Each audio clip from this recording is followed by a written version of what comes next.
Pixar released its latest film, Hoppers, and after how much of a downward trench it has been going into, I'm finally happy to come into a Pixar movie feeling the enthusiasm that I'm missing out on. And after my immense hype coming into it, this movie makes me come out of it with a huge feeling of glee. Like Pixar, you deliver just what you needed out of this banger film that you created. So anyways, what's up guys, it's Willie, and today we're back with another movie review, which is the said Hoppers film that Pixar recently made. And first, my apologies for this video coming out a bit later than it should have. Just a lot of things from the more personal scale, overlapping my spare time to work on this, but of course I would be remiss if I didn't make this review. So talk things brief, a film that focuses on an animal enthusiast named Mabel who uses a newly produced technology where she can embody as a robotic creature who can communicate with the animal life. And that is a fun concept that many of those could be familiar if they had watched Avatar before, which hey, the film even chose to be self-aware of that. Guys, this is like Avatar. The film really did make full use of its potential,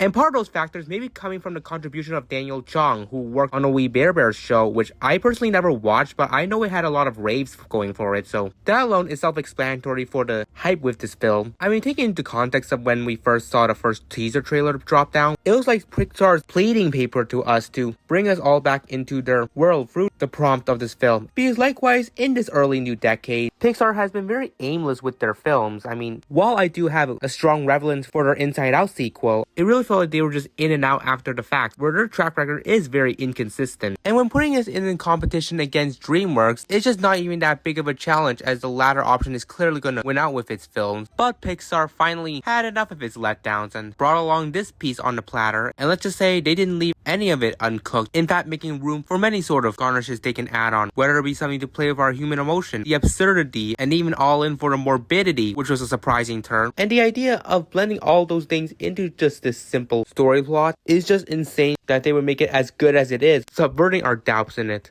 But anyways, like always with the tradition of my reviews, we'll go over the synopsis of the movie and endings off with outlining what I like and didn't like and give my final overview of it. So let's dive into this. So in the movie, we follow along Mabel, who is a diehard animal lover, as we see her passion to just protect any one of them, and she has that fair share bond with her grandmother. And it was nice really checking back and forth between these two's bond, as even years later as Mabel grows up and her grandmother eventually passes away, she still has a very vital impact on Mabel's life, which in turn leaves Mabel in a grieving state as she's put in a struggling spot, falling behind in grades and constantly feuding with Beaverton's mayor, Jerry, who has an interesting role in this movie, playing up as the forthcoming antagonist. But in this spot, Jerry has crossed the line with Mabel, intending to install a free glade that will replace a glade that was once inhabited with a territory of beavers and other sort of living animals, and Mabel is highly protesting against it, but to no avail, and she just literally gets escorted out as Jerry gets a percentage of his work done with the glade removal. And then after a failed attempt to get the locals involved, she resorts to getting her school professors on board, who don't seem as keen with her ideas initially. So one night, Mabel does an experiment to try and lure an animal to the glade, and she eventually spots a beaver passing by, who briefly interacts with her experiment before randomly going about, leading to Mabel following its tracks and making her way to her school's lab, where she would learn that that said beaver was actually a part of a new technological project that her professors were experimenting with, the idea of using this new technology to transfer the human consciousness into a robotic animal to disguise yourself as if you were one of them. On top of that, being able to communicate with the animal life. And obviously, we know a lot of the cues was inspired by Avatar, but the difference in terms of the mechanics here is very distinct with Hopper's case, where it's up to the host, or let's say tester, or whenever they're willing to voluntarily exit from the machine, while in the Avatar movie, the user could easily be taken off the transfer machine by anyone who decides on their own rights, though the user could still exit voluntarily. So really, the Hopper's machine just erases that said element, and I think is a pretty curious choice in my eyes. Not that obviously it comes with the precaution of maintaining the protection of the machines, but also at the same time it does seem to be really self-inflicting to the human conscious, as you see later on Mabel feeling dazed after using it. But talking about that, Mabel uses her chance to now transfer her own consciousness to the robotic beaver and promptly escapes the school, where she now starts her new journey as a beaver, immersing herself into the wilderness environment, embracing all that glee, being able to interact and understand animals, though her main objective is to find a beaver, which she happens to get help from a spider who leads her to a little pond where she meets a fellow beaver named Loaf, who we were all familiar with in the teaser. And you might expect it, he gets nearly eaten by a bear named Ellen, and Mabel comes to his rescue and immediately, fighting her off profusely, much to her dismay. And despite the attempt to make herself the hero, she actually broke the pawn rules, which she's not even aware of herself. So the two of them bring her over to meet with King George, who is a beaver wearing a crown. And also to point out here is that the professors are able to monitor through Mabel's lens on a screen. Furthermore, Mabel is still able to communicate with them through a unique microphone, but otherwise she can still voluntarily shut those off on her own rights. Anyways, George gives Mabel a warm welcome to the animal world, with him outlining the set rules, including the main one she broke, which is if you have to eat, you gotta eat. Which I shall emphasize that this movie really takes its turn on integrating a lot of the dark humor into this, which I'm just desensitized by it because I guess I do have a weird taste for them. But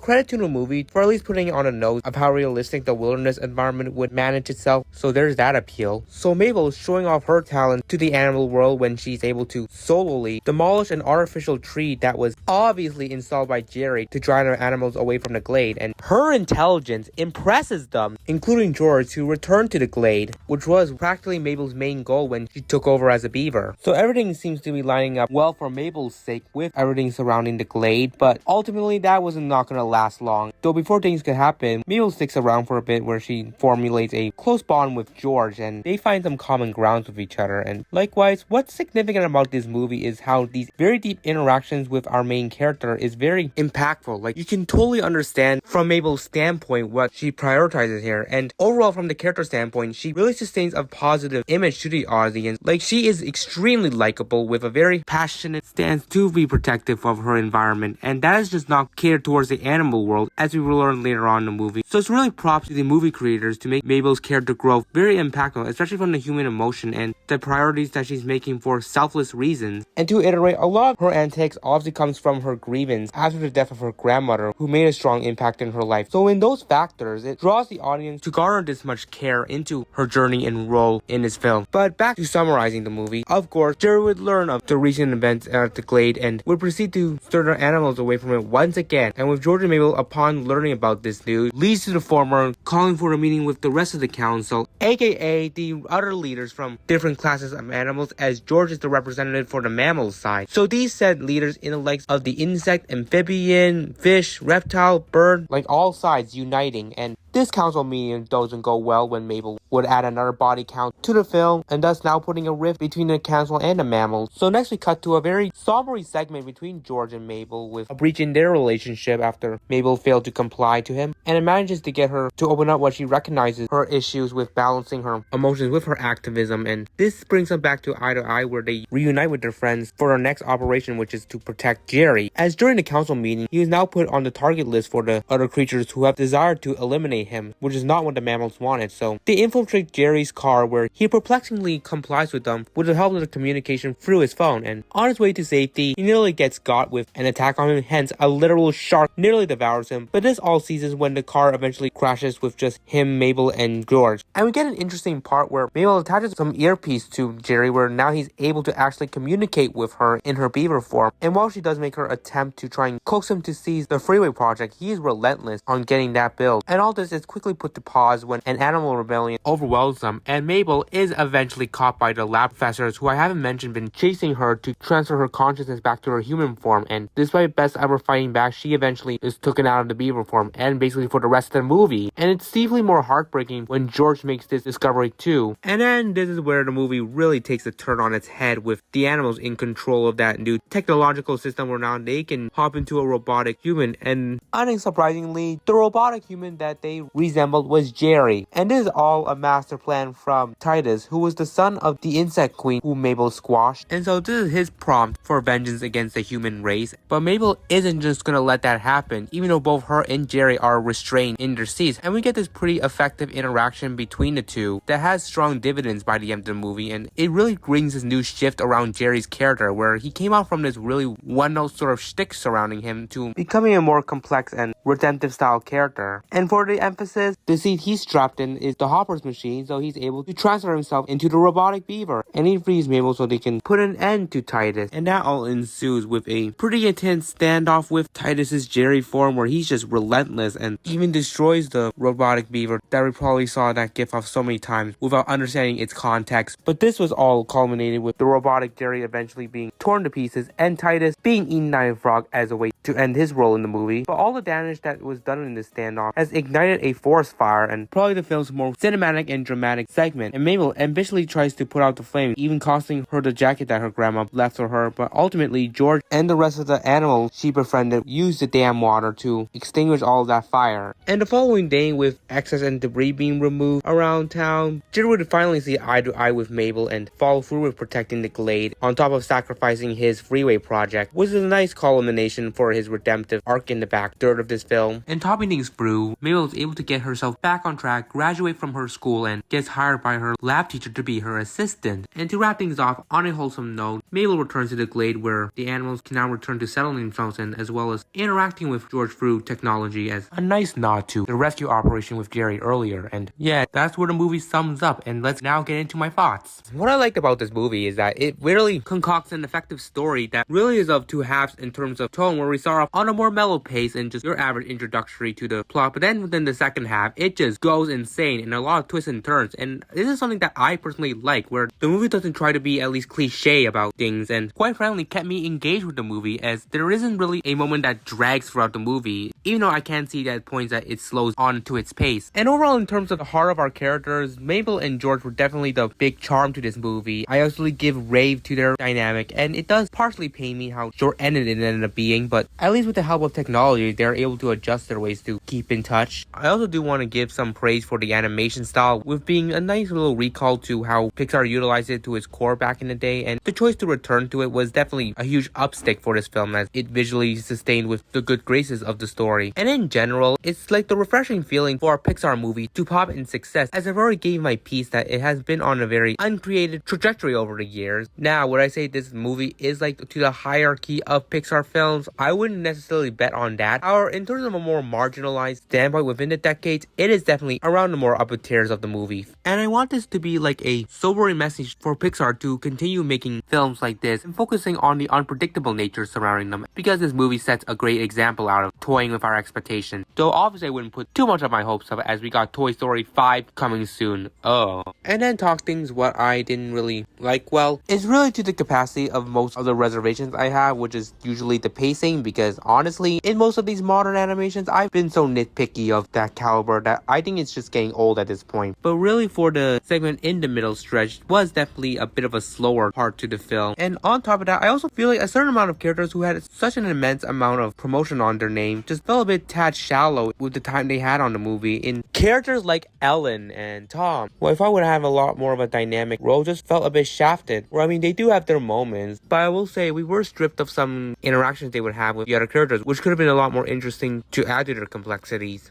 But otherwise, a very chaotic and enjoyable film. It has so much strength, with especially its theme and message coming through the perspective of an environmentalist, and furthermore, filled with so many twists and shock along the way, gave this film a big spark in the film industry, hence even has a significantly strong rating on Rotten Tomatoes.